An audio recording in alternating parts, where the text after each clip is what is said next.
नमस्कार दोस्तों, देश की पुकार यूट्यूब चैनल में आपका हार्दिक स्वागत है।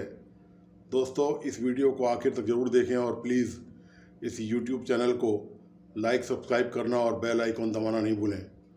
दोस्तों, आपको पता ही है कि राजस्थान में चुनाव नज़दीक हैं और प्रदेश में राजनीतिक सरगर्मियां बहुत तेज़ी से चल रही हैं। एक नया जो कवायद राजनीतिक में हुई है वो एआईसीसी की बैठक के बाद ऑल इंडिया कांग्रेस कमेटी की जो बैठक हुई थी, जो राहुल गांधी, मल्लिकार्जुन खड़गे, राष्ट्रीय महासचिव केसी वेणुगोपाल और सचिन पायलट उसमें मौजूद थे। राजस्थान के काफ़ी मंत्री और राजस्थान प्रदेश के अध्यक्ष गोविंद सिंह डोटासरा उसमें मौजूद थे। अशोक गहलोत में पैर में चोट होने के कारण जा नहीं पाए और वीडियो कॉन्फ्रेंसिंग से उसमें जुड़े थे। उस बैठक का लबोलबाव ये रहा कि यह निर्णय किया गया कि भाई अशोक गहलोत और सचिन पायलट जो है आपस में मिल जाएं और आगे की चुनाव की तैयारी मिल के करें और ऐसा कांग्रेस में संदेश नहीं जाए कि दोनों गुट अलग अलग हैं। दोस्तों, ये जो पूरी कवायद चली है, इसमें जो निष्कर्ष निकल के आया है, जिसका विश्लेषण मैं करना चाहता हूँ, जो बताना चाहता हूँ, वो ये है कि कांग्रेस का प्रयास ये है कि कांग्रेस राजस्थान का चुनाव भी कर्नाटक की तर्ज पे लड़े। हालांकि वहाँ मुद्दे बिल्कुल अलग अलग थे। कांग्रेस ने वहाँ भ्रष्टाचार के मुद्दे पर चुनाव लड़ा, स्थानीय विकास के मुद्दे पर चुनाव लड़ा, जो कि दोनों जबकि केवल यहाँ पर जो मुद्दा होगा वो गहलोत सरकार के विकास का होगा। एक बात। दूसरी बात, जो पॉइंट नंबर 2 है, कांग्रेस ने वहाँ टिकट वितरण का तरीका रखा कि सर्वे करवाया ग्राउंड लेवल पर और उस सर्वे के आधार पर जो कैंडिडेट जीतने लायक थे उनको टिकट दिया गया और वहाँ पर कांग्रेस को काफ़ी अच्छी सफलता मिली। 2 बात। तीसरी बात, वहाँ पर 2 गुट थे, डीके शिव कुमार का और अभी जो मुख्यमंत्री हैं येदियुरप्पा उनका। तो उनकी दावेदारी ये थी कि दोनों मुख्यमंत्री बनना चाहते थे। पार्टी हाईकमान ने विधायकों से राय जानी।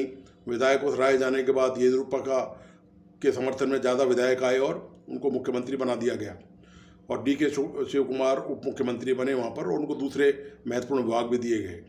अब यही प्रक्रिया कांग्रेस राजस्थान में लागू करना चाहती है।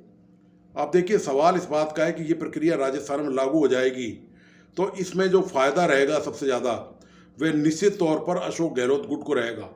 कारण यह है कि आज की तारीख में सचिन पायलट के पास बहुमत नहीं है।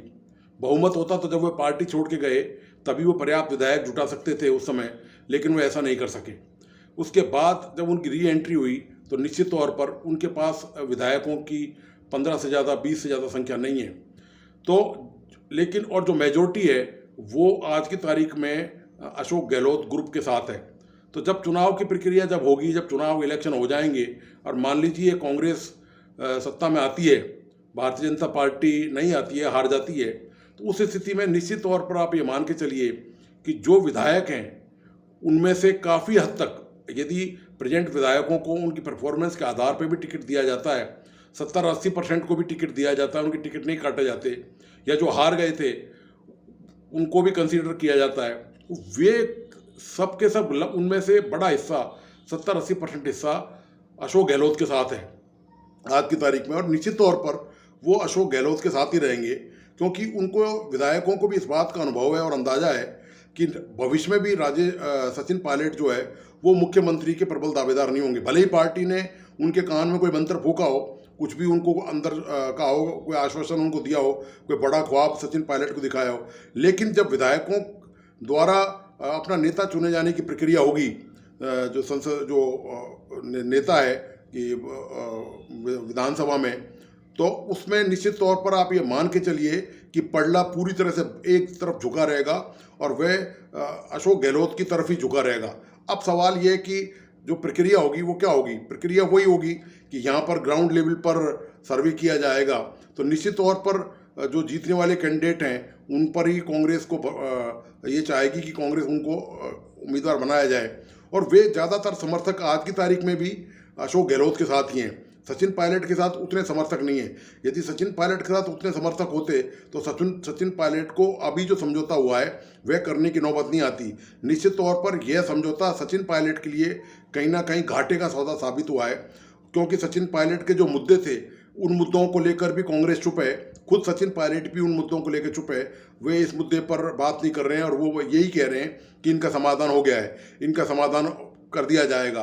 वो इस तरह की बातें कर रहे हैं, लेकिन अब वो जो जोश और जो आक्रामकता थी वो सचिन पायलट में नज़र नहीं आ रही। दोस्तों एक बात और भी है, छत्तीसगढ़ की तरह राजस्थान में नहीं हो पाया। छत्तीसगढ़ में जिस तरह से उप मुख्यमंत्री पद, अभी हाल ही छत्तीसगढ़ की जो बैठक हुई थी ऑल इंडिया कांग्रेस कमेटी की दिल्ली में, तो वहाँ मुख्यमंत्री और तमाम बड़े नेता थे, तो वहाँ भी उप मुख्यमंत्री का पद दिया गया है।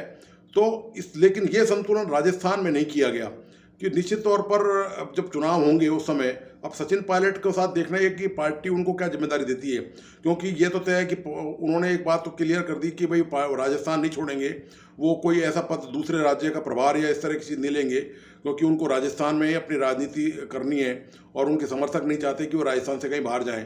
तो पार्टी हो सकता है कि उनको चुनाव समन्वयक का प्रभार दे दे या इस तरह कुछ दे दे, लेकिन उसमें एक बात और भी है, उसमें सचिन पायलट की सीधी दखलंदाजी नहीं होगी टिकट वितरण में। टिकट वितरण नहीं होगी, सचिन पायलट लोगों के नाम ले सकते हैं। चुनाव समन्वय का काम यही होता है कि वे जिलों का दौरा करें, जाकर वहाँ जो प्रबल उम्मीदवार हैं उनके नाम मांगें, उनकी सिफारिश वो आगे भेजें। पार्टी हाईकमान ये तय करेगा कि उनके जो वेयर अबाउट्स हैं, उनके बारे में जो जानकारी सर्वे द्वारा जुटाई गई है उनसे उनको मिलान करेगा और उस मिलान के बाद ही तय होगा कि, और उसका तमाम ट्रैक रिकॉर्ड भी पुराना देखा जाएगा। इसमें आपको याद होगा कि पार्टी की तरफ से ये कहा गया था, दिल्ली की तरफ से, एआईसीसी की तरफ से, कि वफादारी इसमें सबसे बड़ा फैक्टर है, कि जो कांग्रेस के साथ निष्ठावान है कार्यकर्ता है, पदाधिकारी या जीते हुए विधायक या मंत्री या हारे हुए जितने भी प्रत्याशी रहे कांग्रेस के, ये निष्ठावान जो है वो सबसे बड़ा महत्वपूर्ण कारक है। क्योंकि पार्टी सचिन पायलट के बाद अब जो विद्रोह हुआ था उसके बाद अब फूक फूक पे कदम रखना चाहती है। तो दोस्तों अभी फिलहाल सीनरियो तो यही है राजस्थान का। अब देखना ये कि सचिन पायलट ने जो 3 इशू उठाए थे जिनको लेके वे एक तरह से बागी की मुद्रा में आ गए थे, अब इन इशू का क्या फैसला होता है या होता भी है कि नहीं होता, कि कहीं वो पार्श्व में धकेल दिए गए हों और अब उनका कोई जिक्र, क्योंकि उनका जिक्र आप देखें एआईसीसी की जो कल बैठक थी उससे पहले भी पिछले 15-20 दिनों से सचिन पायलट ने कोई प्रतिक्रिया इस मुद्दे पर नहीं दी, और वहाँ से लौटने के बाद भी जो प्रेस कॉन्फ्रेंस हुई हैं, जो बयान एआईसीसी की तरफ से या सचिन पायलट की तरफ से आप देखिए जो बयान आए, रंधावा का जो बयान आया है, आप ये देखिए केसी वेणुगोपाल ने जो बयान दिए हैं, तो वो उनके बयानों के बाद जो है, और सचिन पायलट ने खुद ने जो प्रेस कॉन्फ्रेंस करी, मतलब जो मीडिया से बातचीत करी थी, उसमें भी कहीं भी ये बात संकेत नहीं हुआ कि वो जो 3 मुद्दे थे उनका क्या हुआ, उनका क्या समाधान निकला और वो मुद्दे क्या आप जारी रहेंगे, क्या सचिन पायलट अपनी मांगों को बरकरार रखेंगे। बस यही कहा गया कि उनका समाधान हो चुका है। कैसे समाधान हुआ ये अभी खुलासा इसका नहीं किया, और लगता यही है कि इसका खुलासा अब नहीं होगा। अब ये दाखिल दफ्तर है और अब ये सब कुछ दफन कर दिया गया है मुद्दा, और अब सचिन पायलट को अशोक गहलोत के साथ मिलकर चुनाव लड़ना है। तो निश्चित तौर पर आप ये मान के चलिए कि जब अशोक गहलोत के साथ मिलकर चुनाव लड़ना है तो राजस्थान सरकार की, गहलोत सरकार की जो नीतियां हैं, जो अच्छी नीतियां हैं, उन्हीं का प्रचार प्रसार किया जाएगा। बेशक आप विपक्ष को कोस लें, क्योंकि राजस्थान में सत्तारूढ़ पार्टी कांग्रेस है, तो ऐसे में विपक्षी पार्टी के हाथ में विपक्ष के खिलाफ तो बोलने के लिए बहुत ज़्यादा कुछ है नहीं।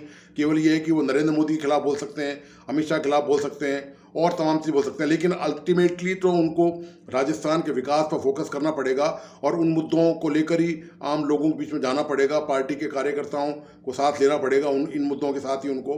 तो अब देखना ये है कि अब आगे की रणनीति क्या होती है और सचिन पायलट के साथ अब उनको जो नई जिम्मेदारी किस तरह क्या दी जाती है और वो उसको किस रूप में लेते हैं। तो दोस्तों आपको आज का विश्लेषण कैसा लगा, प्लीज़ अपने लाइक्स और कमेंट्स मुझ तक जरूर भेजिए, और प्लीज़ इस यूट्यूब चैनल को लाइक सब्सक्राइब करना और बेल आइकॉन दबाना नहीं भूलें। आपके सहयोग के लिए धन्यवाद। नमस्कार।